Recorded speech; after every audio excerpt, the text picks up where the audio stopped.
संस्कृताय सर्वेभ्यः नमो नमः। आज हम महाकवि अंबिका दत्त व्यास जी के द्वारा विरचित शिवराज विजय के प्रथम विराम के प्रथम निश्वास का 37वां गद्यांश पढ़ेंगे। यह इस निश्वास का अंतिम गद्यांश है। इसके पश्चात हमारा प्रथम विराम का प्रथम निश्वास समाप्त हो जाएगा। और वैसे इस महाकाव्य में 3 विराम है और प्रत्येक में 4-4 निश्वास है, लेकिन हमारे एमए उत्तरार्ध के इस प्रथम प्रश्न पत्र काव्य संस्कृत मूलक संस्कृति एवं निबंध के अंतर्गत संकलित इस पुस्तक में सिर्फ हमें प्रथम विराम के प्रथम 2 निश्वास का ही अध्ययन करना है। तो इस प्रकार से हमारा यह प्रथम निश्वास समाप्त होने के पश्चात अब सिर्फ हमें द्वितीय निश्वास का ही अध्ययन परीक्षा के लिए अपेक्षित है। इस वाले गद्यांश में गौर सिंह के द्वारा मारे गए उस गुप्तचर वेशधारी यवन युवक के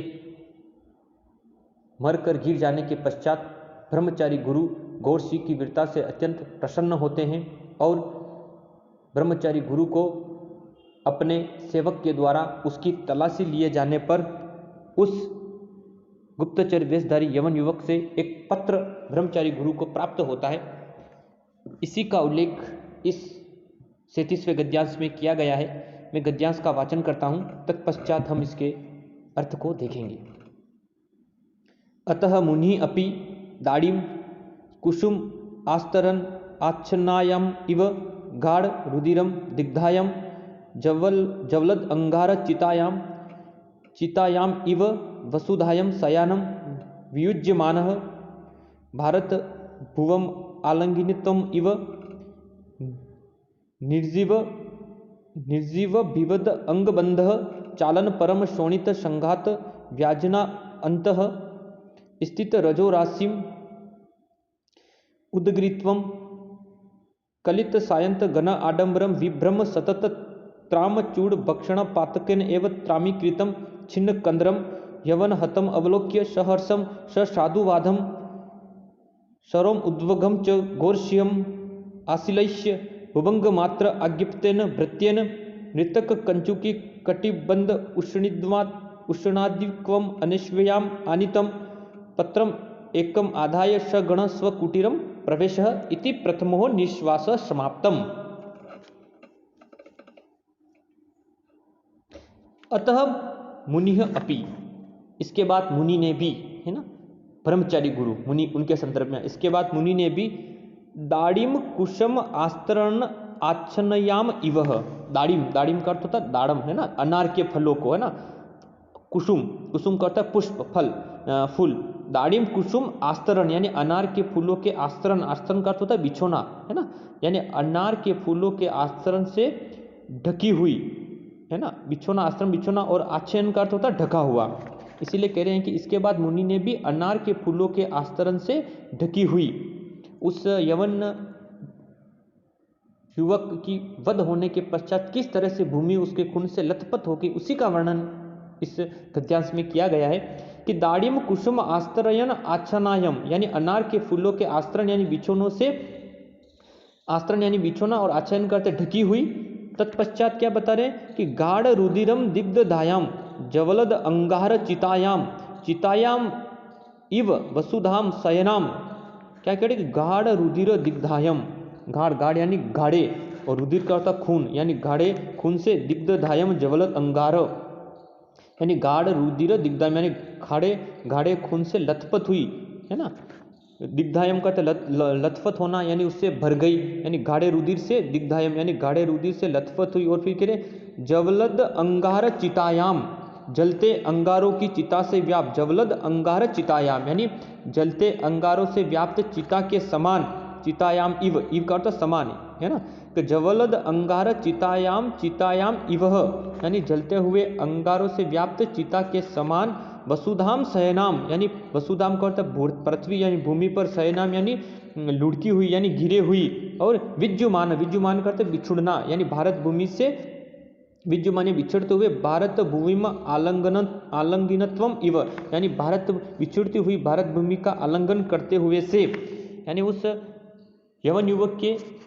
सिर विच्छेद हो जाने पर वह पृथ्वी पर गिर गया। अब अंबिका दत्त व्यास जी इस वाले श्लोक में किस तरह से उपमा का प्रयोग करते हुए किस तरह से बता रहे हैं कि किस तरह से वह यवन युवक अपने इस भारत भूमि को छोड़कर इस संसार से विदा हो गया, इस संसार से चला गया है।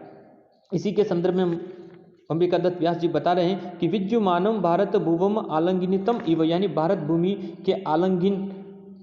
बिछुड़ते हुए, भारत भूमि का आलंघन करते हुए, और फिर कह रहे निर्जीव, क्या कह रहे, निर्जीवी भवद अंग बंध, निर्जीवी यानी निर्जीव होते हुए अपने अंगों को हिलाते हुए, यानी मरने के पश्चात वह छटपटा रहा है, उसी की वेदना का उल्लेखित किया गया है कि निर्जीव भवद अंग बंध, यानी निर्जीव हो रहे अंग सिंधियों को, यानी अपने अंगों को चालन परम शोणित, क्या बता रहे कि निर्जीव हो रहे शरीर के अंग बंधों को, और भवद अंग बंध चालन प्रणम, यानी उनको क्या करा, अंग बंधों को वो थोड़ा सा इधर उधर हिला रहा है, कंपन कर रहा है, ठीक है ना, उनको हिलाने से छटपटाते हुए। फिर कह रहे सायंतान घना आडंबरम विभम सतत, सायतम घन आडंबरम विभ्रम, सायतम घना आडंबरम विभ्रमतम। फिर बता रहे हैं कि किस तरह से वह जो यवन युवक हो रहा है वह छटपटा और रुधिर राशि के बहाने, क्या कह रहे कि शोणित निर्जीव बंध चालन पर में शोणित संगात व्यजनो अंत, है ना, निर्जीव भवद अंग बंध चालन परिणाम, या निर्जीव हो रहे अपने अंगों को हिलाते हुए और छटपटाते हुए, चालन परम का छटपटाते हुए। फिर कह रहे शोणित संगात व्यजना अंत स्थित रजो राशिम उद्घृतम, क्या कह रहे शोणित संगात व्यजना अंत, शोणित संगात कहने का तात्पर्य कि शोणित संगात यानी निर्जीव होते हुए अंगों को हिलाते हुए, और शोणित संगात व्याजनात् यानी रक्त, शोणित संघात व्याजन का अर्थ रक्त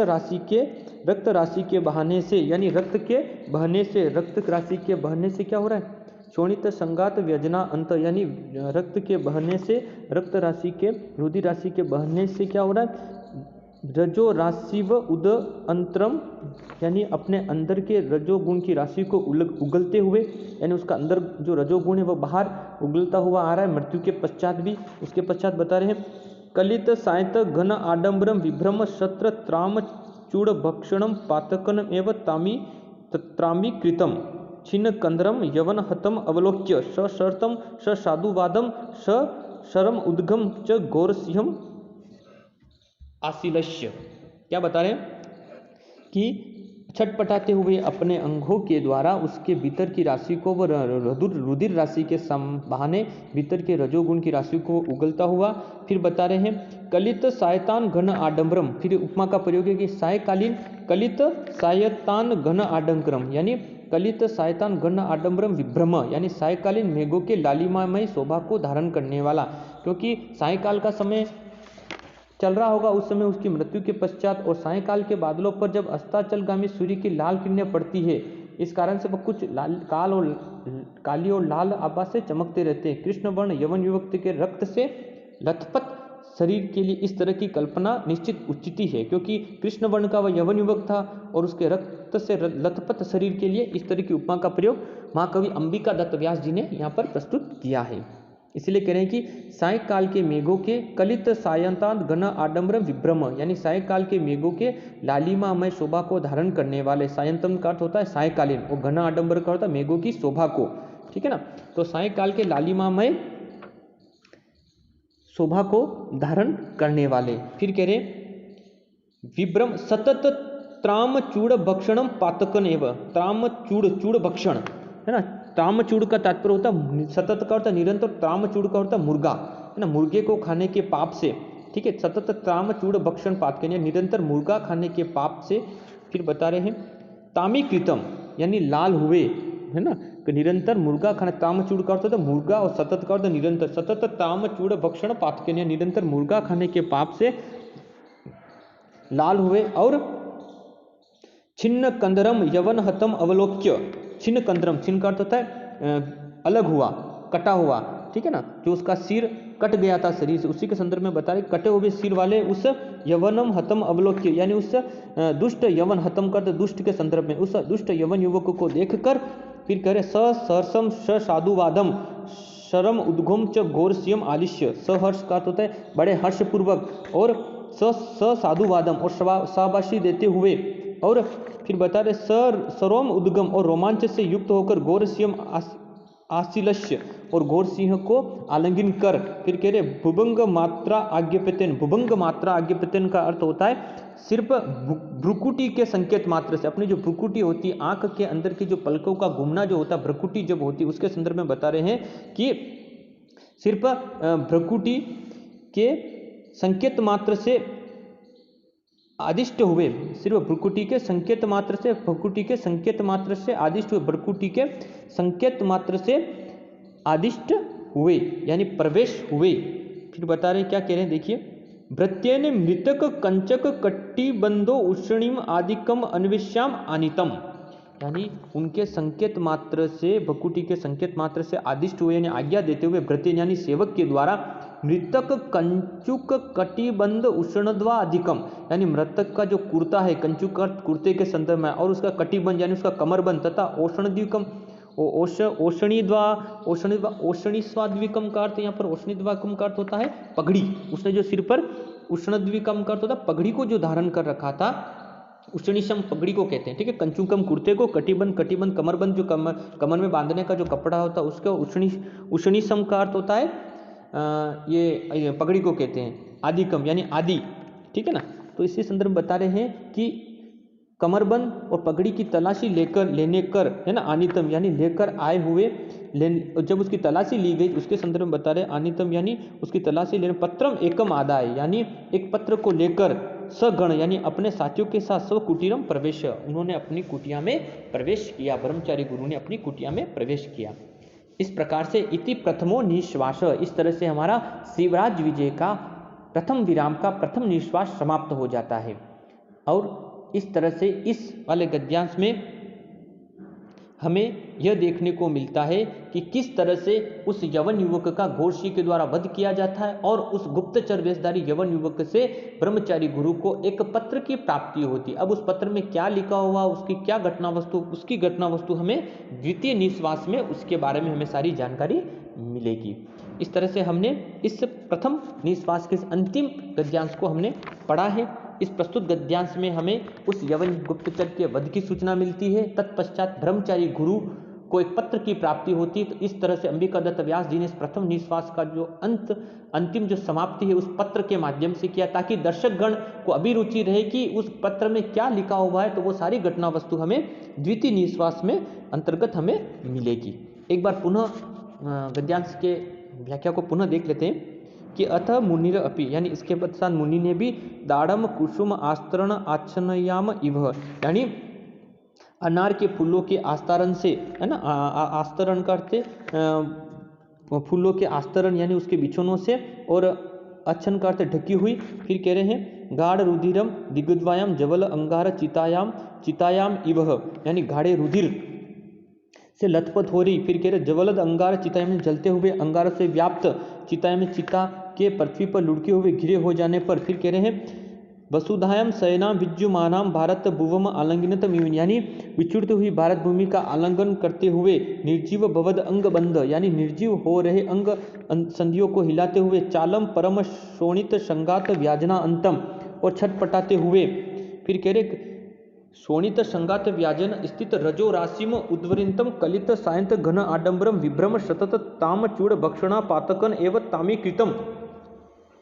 क्या कह रहे हैं, भारत भूमि से अलग हुए, निर्जित होते हुए, अपने अंगों को हिलाते हुए, तथा शोणित संगात व्याजना अंत, यानी जो उसका जो रुधिर है उसके संदर्भ में बता रहे हैं कि रुधिर राशि के बहाने से जो उसका रुधिर बह रहा है उसके बता रहे संगात व्याजना अंतम, यानी रुधिर राशि के बहाने से रजो राशि में उद्वृंत, यानी अपने अंदर के रजोगुण को उद्घाटित करते हुए। फिर कलित सायतान घन आडंबरम विभ्रम, कलित सायतान यानी सायकालीन मेघ के विभ्रम को धारण किए हुए। फिर कह रहे निरंतर त्रामचूड़ भक्षण पातकन एवं, यानी निरंतर मुर्गा खाने के पाप से पापित, छिन्न कंदरम यवन हतम अवलोक्य, यानी कटे हुए सिर वाले उस दुष्ट यवन को देखकर बड़े हर्ष के साथ, सहर्षम साधुवादम सरो उद्वगम, यानी बड़े हर्ष के साथ गोरशियों को शाबाशी देते हुए, और सरम उद्वगम, और बड़े रोमांच के साथ गोरम सियम आशीलस्य, ठीक है ना। तो गोरशिय का आलिंगन और भुभंग मात्रा आज्ञापत्यन भृत्यनर, और भ्रुकुटी के आज्ञा मात्र से भृत्य के द्वारा मृतक कंचुक, यानी मृतक के कंचुक, कंचुक का अर्थ होता उसकी जो कुर्ता है, कटिबंध उसका जो कटिबंध है, और उष्णम का अर्थ होता उसके जो उसने जो पगड़ी धारण कर रखी, आदिम अन्वेषण यदि आदि का अन्वेषण करने पर उसके द्वारा पत्रम एकम आदा यानी उसके द्वारा पत्र को लेकर सगण यानी अपने साथियों के साथ स्व कुटीरम प्रवेश, उन्होंने अपनी कुटिया के अंदर प्रवेश किया। इति प्रथमो निश्वास। इस तरह से हमारा शिवराज विजय के प्रथम विराम का, प्रथम निश्वास का यह अंतिम गद्यांश समाप्त हो जाता है और ये प्रथम निश्वास भी समाप्त हो जाता है।